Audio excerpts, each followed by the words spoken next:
Carbon farming is talked about a lot at the moment, but what is it?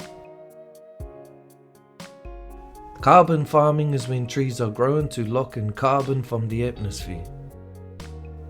The idea that trees lock up more carbon each year as they grow and pull in carbon that is now in the atmosphere from burning oil, gas in our cars, trucks and factories.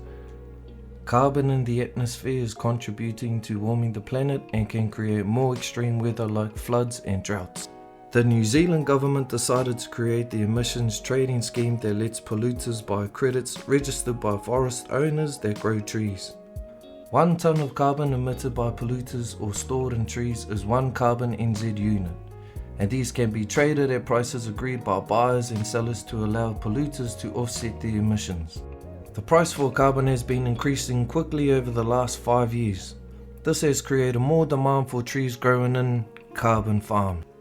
Land use is changing as a result of increasing carbon prices.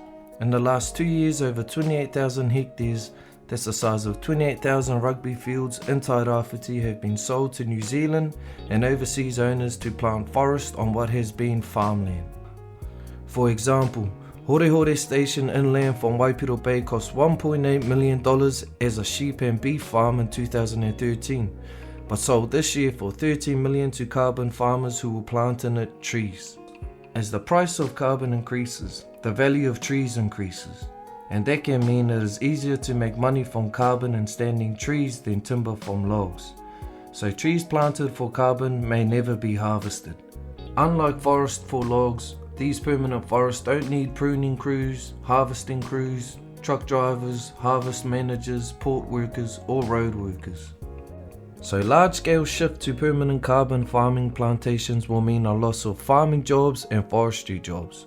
These are currently the main industries in Tairāwhiti that our whānau rely on for income. Native forests can also be used for carbon farming, and that will be much better for biodiversity. To return to native plants, birds, bats, insects onto the land, but they have other challenges we'll cover in another video. Some people think pine plantations can transition to native forest over time with the right management system. It's just no one knows what an effective system is yet, and it will likely be different for every site.